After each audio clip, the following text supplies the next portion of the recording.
Hi everyone, welcome to study world classes. So friends, जो है आज 14 नवंबर है और 14 नवंबर में मॉर्निंग शिफ्ट का जो पेपर हुआ है एमपी टेट में, वो हम लोग डिस्कस करने वाले हैं। तो चलिए फिर स्टार्ट करते हैं और आप लोग क्वेश्चन मैच कर लीजिए कि कितने आंसर सही हो रहे हैं। ये 14 नवंबर का यानी आज मॉर्निंग शिफ्ट का ये पेपर है, तो इसको हम लोग समझ लेते हैं।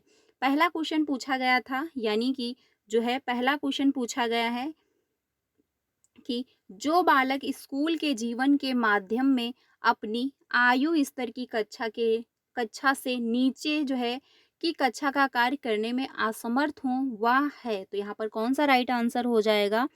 तो यहाँ पर जो राइट आंसर होने वाला है वो आपका बी ऑप्शन करेक्ट हो जाएगा। जिन्होंने भी बी ऑप्शन चूज किया होगा बिल्कुल उनका राइट आंसर हो जाएगा, क्योंकि मानसिक रूप से जो है मंद बालक होंगे। यहाँ पर जो है राइट आंसर बी ऑप्शन बिल्कुल करेक्ट है। नेक्स्ट क्वेश्चन पूछा गया था कि एक शिक्षक को स्कूल में प्रथम बार आए विशेष आवश्यकता वाले बच्चों के साथ जो है करना चाहिए। तो यहाँ पर कौन सा राइट आंसर हो जाएगा? तो यहाँ पर जो राइट आंसर होने वाला है क्वेश्चन नंबर 2 का सी ऑप्शन करेक्ट होगा कि बच्चे के जो है अभिभावक से सहयोगी योजना की चर्चा, यानी आप उनके पेरेंट्स से जो है बातचीत करोगे। तो यहाँ पर जो राइट आंसर है वो आपका सी ऑप्शन है। जिन्होंने भी सी ऑप्शन जो है चूज किया होगा बिल्कुल करेक्ट आंसर था। नेक्स्ट है अगला क्वेश्चन, शैक्षिक भ्रमण अधिगम के लिए आवश्यक साधन क्यों है? तो 30 क्वेश्चन का जो राइट आंसर है वो आपका डी ऑप्शन हो जाएगा, यानी भ्रमण के स्थान से प्राप्त जो है ज्ञान स्थायी होता है। यानी बच्चों को जो आप फील्ड ट्रिप पे ले जाते हो, कहीं भ्रमण पे ले जाते हो, तो जो बच्चे वहाँ पर चीज़ें देखते हैं, जो चीज़ें ऑब्जर्व करते हैं, वो उनके माइंड में स्थायी रूप से सेट हो जाती हैं। तो यहाँ पर राइट आंसर होगा डी ऑप्शन।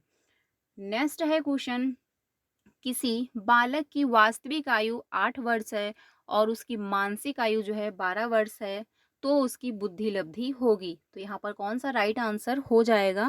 क्वेश्चन नंबर जो 4 है, तो इसमें आईक्यू जो है यानी आईक्यू बराबर जो फार्मूला आपको लगाना था MA बटे CA, यानी मानसिक आयु बटे वास्तविक आयु इंटू 100, इससे आपको मल्टीप्लाई कर देना था। तो यहाँ पर जो राइट निकल क्वेश्चन जब आप सॉल्व करोगे तो यहाँ पर जो आंसर निकल के आएगा वो आपका 150 आएगा। यही बिल्कुल इसका राइट आंसर हो जाएगा। नेक्स्ट क्वेश्चन पे चलते हैं। अगला है क्वेश्चन नंबर 5, प्राथमिक कक्षाओं में विषय वस्तु की जो है नीरसता दूर करने के लिए शिक्षक को करना चाहिए वह है उपयुक्त शिक्षण नीति का उपयोग। तो यहाँ पर जो है कौन सा ऑप्शन सही होगा? निरस्तता का मतलब होता है कि बच्चा जब बोरिंग महसूस करने लगे, उसको इंटरेस्ट ना आए, तो ऐसे सिचुएशन में अध्यापक को क्या करना चाहिए? क्वेश्चन नंबर जो 5 है इसका राइट आंसर हो जाएगा सी ऑप्शन की खेल और मनोरंजन नीति। इसके माध्यम से बच्चा इंटरेस्ट लेने लगेगा और वो बोरिंग महसूस नहीं करेगा। यहाँ पर जो राइट आंसर है वो सी ऑप्शन करेक्ट हो जाएगा। अगला है क्वेश्चन, क्रियात्मक अनुसंधान का प्रमुख कार्य है। तो क्वेश्चन नंबर जो 6 है इसका बी ऑप्शन सही हो जाएगा कि स्थानीय समस्याओं का समाधान करना। ठीक है, क्रियात्मक अनुसंधान का प्रमुख कार्य जो है वो स्थानीय समस्याओं का समाधान करना है। यहाँ पर राइट आंसर जो है वो बी ऑप्शन बिल्कुल करेक्ट है। नेक्स्ट क्वेश्चन पे चलते हैं। अगला है क्वेश्चन नंबर 7, जिसमें पूछा था कि शीर्षक को जो है अनुसंधान प्रस्ताव में सम्मिलित नहीं करेंगे। तो यहाँ पर जो राइट आंसर होने वाला है क्वेश्चन नंबर 7 का वो बिल्कुल सी ऑप्शन करेक्ट है कि अनुसंधान जो यानी अनुसंधान के लिए मूल विस्तृत व्याख्या। यहाँ पर right answer C option correct होगा। हर पेपर के एनालिसिस आपको करवाए गए हैं, जो मॉर्निंग शिफ्ट में हुआ है, इवनिंग शिफ्ट में हुए हैं, सारे पेपर के एनालिसिस हैं। आपको मेरे चैनल पे क्लासेस मिल जाएंगी, जा करके आप लोग ज्वाइन कर सकते हैं। तो यहाँ पर जो राइट आंसर है वो सी ऑप्शन बिल्कुल करेक्ट है। नेक्स्ट क्वेश्चन पे चलते हैं। अगला है, संवेगात्मक रूप से अभिप्रेरित बच्चों की मुख्य विशेषता है। तो क्वेश्चन नंबर जो 8 है इसका ए ऑप्शन करेक्ट हो जाएगा कि उनका जो है अति प्रक्रियात्मक जो है स्वभाव। ठीक है, यहाँ पर राइट आंसर जो है वो ए ऑप्शन बिल्कुल करेक्ट है, बाकी ऑप्शन जो है इसके गलत हो जाएंगे। हम लोग अभी क्या है सीधे क्वेश्चन का आंसर देख रहे हैं, उसके बाद डिटेल में चीज़ें समझेंगे। नेक्स्ट है क्वेश्चन, निम्नलिखित में से कौन सा चिंतन जो है अनुसंधान से संबंधित है? तो यहाँ पर क्वेश्चन नंबर 10 का जो आंसर होगा वो डी ऑप्शन है, क्योंकि परंपरागत चिंतन ये भी इंक्लूडेड है, विकेंद्रित चिंतन चिंतन ये भी है, वैज्ञानिक चिंतन ये भी इंक्लूड है। तो यहाँ पर जो है ऑप्शन ये सभी हो जाएंगे, यानी कि डी ऑप्शन करेक्ट हो जाएगा। अगला है क्वेश्चन, तर्क जिज्ञासा तथा निरीक्षण शक्ति का विकास होता है, यानी तर्क करना बच्चे में और आपका क्यूरियोसिटी हो गया, निरीक्षण करना हो गया, तो ये शक्ति कौन सी एज में जो है बच्चे में डेवलप होती हैं। तो एक अकॉर्डिंग टू पियाजे के अगर बोला जाए तो उन्होंने भी जो है माना हुआ है कि बच्चा 11 से 15 वर्ष की उम्र में जो है उसमें तर्क करने की क्षमता, कल्पना करने की क्षमता, ये सब जारी जो है वो डेवलप होने लगती हैं। तो यहाँ पर जो राइट आंसर है वो आपका सी ऑप्शन करेक्ट हो जाएगा, यानी जो उसके सामने नहीं भी है वो उसके बारे में भी तर्क वितर्क करना स्टार्ट कर देता है। तो यहाँ पर जो है अगला क्वेश्चन 12, इसमें पूछा है किसने कहा एक व्यक्ति एक दूसरे व्यक्ति से अंतर एक जो है सार्वभौमिक घटना ज्ञान पड़ती है। तो ये जो है किसने कहा है, 12 क्वेश्चन का जो आंसर है वो ए ऑप्शन है, यानी टाइलर जो है इन्होंने जो है ये स्टेटमेंट दिया हुआ है। यहाँ पर राइट आंसर जो है वो ए ऑप्शन करेक्ट होगा। नेक्स्ट है क्वेश्चन, सीखने की जो है खेल विधि उपयोगी है। तो 30 का जो आंसर होने वाला है वो आपका ए ऑप्शन होगा, क्योंकि बाल्यावस्था हेतु खेलने की विधि जो उपयुक्त है बाल्यावस्था हो जाएगा। आंसर यहाँ पे जो होगा वो ए ऑप्शन सही हो जाएगा। ठीक है, अगले क्वेश्चन पे चलते हैं। अगला है क्वेश्चन नंबर 14, जिसमें पूछा है निम्नलिखित में से कौन सी मूल्यांकन की प्रविधि है। तो क्वेश्चन नंबर जो 14 है इसका आंसर देखिए प्रश्नावली ये भी रहेगा, क्योंकि मूल्यांकन में इवोल्यूशन में इंक्लूड रहेगा, साक्षात्कार ये भी रहेगा, मत सूची ये भी इंक्लूड किया जाएगा। तो यहाँ पर राइट आंसर जो होगा वो डी ऑप्शन सही हो जाएगा। फ्रेंड्स, जो ये क्वेश्चन मैं आप लोगों के साथ डिस्कस कर रही हूँ आप लोगों के द्वारा ही बताए गए हैं। अगर आपको कोई क्वेश्चन याद आ रहा है तो कमेंट में ज़रूर बता दीजिए, जिससे क्या होगा जो अभ्यर्थियों के एग्ज़ाम होने वाले हैं उनको हेल्प मिल जाएगी। ठीक है, तो यहाँ पर जो राइट आंसर है वो डी ऑप्शन करेक्ट होगा। अगला है क्वेश्चन, एक शिक्षक गद्य और जो है सब्जियों फलों के चित्र का उपयोग कर अपने विद्यार्थियों के साथ चर्चा करता है। विद्यार्थी विवरण से जोड़कर पोषण के तथ्यों को सीखते हैं, इस दृष्टिकोण का आधार है। तो क्वेश्चन नंबर जो 15 है इसका सी ऑप्शन आपका करेक्ट हो जाएगा, सीखने की क्रिया प्रस्तुति अनुकूलन। ठीक है, यहाँ पर जो राइट आंसर है वो आपका सी ऑप्शन बिल्कुल करेक्ट आंसर हो जाएगा।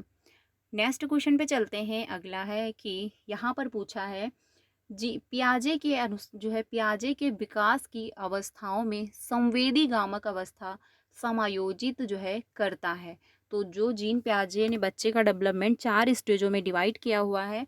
तो पहला है यस, ठीक है, यानी sensory motor stage, pre operational stage, उसके बाद आ जाता है कॉन्क्रीट ऑपरेशनल स्टेज, फिर आपका फॉर्मल ऑपरेशनल स्टेज।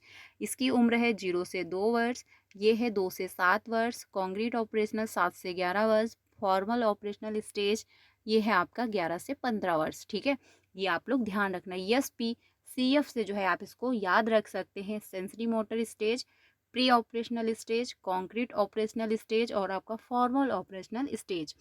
तो यहाँ पर जो बात हुई है संवेदी गामक अवस्था, तो यहाँ पर सेंसरी मोटर स्टेज की बात हो रही है। तो यहाँ पर आंसर होगा ए ऑप्शन कि अनुकरण, स्मृति और मानसिक प्रस्तुतिकरण, बच्चा अनुकरण करके सीख रहा होता है। राइट आंसर जो होगा वो आपका ए ऑप्शन बिल्कुल करेक्ट है।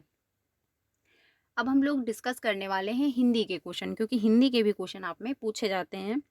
तो पहला है था किस वर्ग का व्यंजन है। तो था जो है वो आपका यहाँ पर दंत हो जाएगा। यहाँ पर जो आंसर होगा वो बिल्कुल सी ऑप्शन करेक्ट है। नेक्स्ट क्वेश्चन है 32 में पूछा है पन्नंग जो है पन्नंग का समानार्थी शब्द है। तो इस 32 का ए ऑप्शन करेक्ट होगा उर्ग। ठीक है, उर्ग जो है ये आपका राइट आंसर हो जाएगा। नेक्स्ट क्वेश्चन पे चलते हैं। अगला है क्वेश्चन नंबर 32 हो गया। अब हम लोग 33 पे चलते हैं। जब मैं था तब हरी नहीं, अब हरी है मैं ना आए, सब अंधियारा मिट गया, जब दीपक देखा माए। उपर्युक्त दोहे में अंधियारा और दीपक किससे जो है प्रतीक है। तो 33 का जो आंसर है वो सी ऑप्शन होगा, क्योंकि अज्ञान और ज्ञान से है। ठीक है, यहाँ पर जो राइट आंसर है वो आपका सी ऑप्शन है। जिन्होंने भी चूज़ किया होगा सी ऑप्शन बिल्कुल उनका करेक्ट आंसर हो जाएगा। नेक्स्ट क्वेश्चन है कि यमा किसकी रचना है? तो यमा जो है वो किसकी रचना है? 34 का यहाँ पर बी ऑप्शन हो जाएगा, क्योंकि महादेवी वर्मा जो है इनकी ये रचना है जो कि काफ़ी फेमस है। तो यहाँ पर राइट आंसर बी ऑप्शन बिल्कुल सही है। नेक्स्ट क्वेश्चन है कि जो शब्दांश किसी शब्द के अंत में जुड़कर नया शब्द बनाते हैं उसे कहते हैं। तो 35 का आंसर जो होगा, क्योंकि बात हुई है अंत में जुड़कर, तो अंत में क्या जुड़ता है? प्रत्यय जुड़ता है। तो यहाँ पर राइट आंसर जो होगा वो आपका सी ऑप्शन होगा। अगर स्टार्टिंग में कहता तो अनु जो है आपका उपसर्ग हो जाता। यहाँ पर राइट आंसर जो है वो प्रत्यय होगा, यानी कि सी ऑप्शन करेक्ट हो जाएगा। अगले क्वेश्चन पे चलते हैं कि स्थिति में परिवर्तन न होने के भाव को व्यक्त करने वाली जो है सही कहावत है। 36 का आंसर होगा आपका डी ऑप्शन की वही जो है टांग के 3 पात। ठीक है, यहाँ पर राइट आंसर जो है वो डी ऑप्शन है। ठीक है, अगले क्वेश्चन पे चलते हैं। अगला है क्रिया से बनने वाली भाववाचक संज्ञा, यानी क्रिया से जो बनने वाली भाववाचक संज्ञा है वो आपका हो जाएगा थकावट। ठीक है, ये आपका ए ऑप्शन करेक्ट है, क्योंकि थकावट में जो है भाववाचक संज्ञा है। आप महसूस कर रहे हो कि हाँ थकावट है हमको, हम थक चुके हैं। ठीक है, नेक्स्ट है क्वेश्चन कि 38 रीतीय अनुसार का सही संधि विच्छेद होगा। तो 38 में जो आंसर होगा वो आपका जो है सी ऑप्शन हो जाएगा, यानी कि रीति जो है प्लस अनुसार। तो यहाँ पर राइट आंसर जो है वो आपका सी ऑप्शन करेक्ट हो जाएगा। अगले क्वेश्चन पे चलते हैं। अगला है कि अनुरूप समस्त जो है पद में कौन सा समास है? तो 39 का आंसर जो है वो आपका सी ऑप्शन हो जाएगा। अभिभाव जो है समास हो जाएगा अनुरूप जो है अनुरूप में। तो यहाँ पर अभिभाव समास बिल्कुल करेक्ट आंसर है। नेक्स्ट क्वेश्चन पे चलते हैं। अगला है कौन सा शब्द जो है भ्रमर का पर्यायवाची नहीं है? यहाँ पर पूछा है कि नहीं है, तो डी ऑप्शन हो जाएगा प्रभाकर। ये आपका जो है पर्यायवाची नहीं होगा। यहाँ पर right answer D option correct हो जाएगा। अगले क्वेश्चन पे चलते हैं। नेक्स्ट है ऋतुजा का जो है सही विलोम है। तो यहाँ पर जो 41 है, इसका राइट आंसर जो होगा वो बी ऑप्शन हो जाएगा, यानी वक्ता जो है ये आपका विलोम शब्द हो जाएगा। ठीक है, यहाँ पर राइट आंसर बी ऑप्शन बिल्कुल करेक्ट होगा। अगले क्वेश्चन पे चलते हैं। अगला है जो है पसीने से उत्पन्न हो के लिए उपयुक्त शब्द है, यानी जो पसीने से उत्पन्न हो।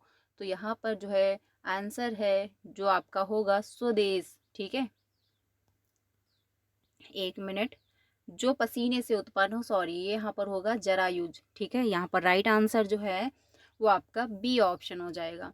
नेक्स्ट है क्वेश्चन अगला कि साखी का मूल तत्सम शब्द क्या है? तो साखी का जो मूल तत्सम शब्द है वो आपका बी हो जाएगा साक्षी। ठीक है, यहाँ पर राइट आंसर बी ऑप्शन बिल्कुल करेक्ट हो जाएगा। जिन्होंने भी चूज़ किया होगा बिल्कुल उनका सही आंसर है। तो फ्रेंड्स ये थे आज के क्वेश्चन जो कि मॉर्निंग शिफ्ट में आपसे पूछे गए थे। आई होप आपको हेल्प मिली होगी। कमेंट में बताइएगा ज़रूर कितना आपका स्कोर बन पा रहा है। ऐसे ही सारे शिफ्ट के पेपर का एनालिसिस करने के लिए आप लोग मेरे साथ जुड़िए। डेली जो है आपको सारे पेपर का एनालिसिस करवाया जा रहा है, और वहीं पर सीटेट की भी क्लासेस कंटिन्यू हैं, तो ज्वाइन कर सकते हो आप लोग। बाकी सारी अपडेट आपको मिलती रहती है टाइम से। तो चैनल को सब्सक्राइब करके जो है बेल आइकन को प्रेस कर लीजिएगा, जिससे सारी नोटिफिकेशन आपको टाइम से मिलती रहे। मिलते हैं नेक्स्ट वीडियो में। Thank you.